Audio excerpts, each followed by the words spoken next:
देखन बाग कुंवर दो आए, देखन बाग कुंवर दो आए।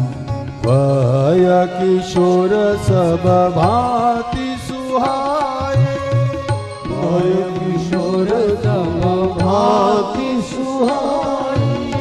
ये सखी दौड़ती दौड़ती आवीने सीताजीने कहेवा लागी कि हे सखी, આપણી આ પુષ્પ વાટિકાની અંદર બે એ રાજકુંવર આવ્યા છે, એના સ્વરૂપનું વર્ણન આંખે જોયું છે, જીભ બોલી નથી શકતી,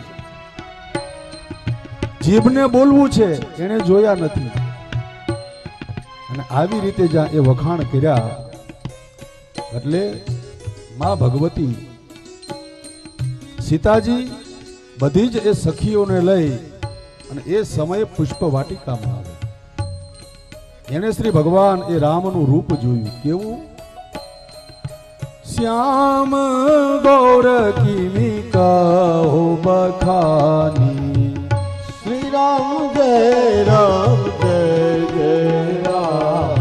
અને જે આ સમયે સીતાજી પુષ્પ વાટિકામાં આવ્યા ને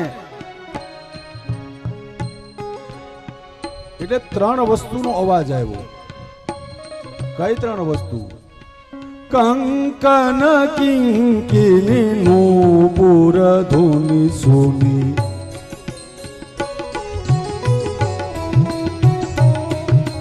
કંકન કિંકિની નૂપુર ધૂની સુની, કંકન નૂપુર।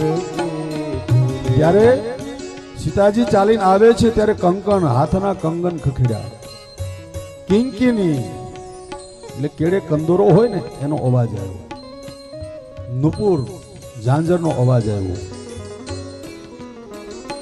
અને આ જોઈ ભગવાન શ્રી રામ લક્ષ્મણજીને કહે છે કે હે લખન, જેના માટે આ ધનુષ યજ્ઞ છે એ જ આ જનકજીના તનિયા એટલે સીતા છે। तात जनक तनया सोई, तात जनक तनया सोई, धनुष यज्ञ जेहि कारण होई, धनुष यज्ञ जेहि कारण होई, पूजन गौरी सखी ले आई, पूजन गौरी सखी ले आई।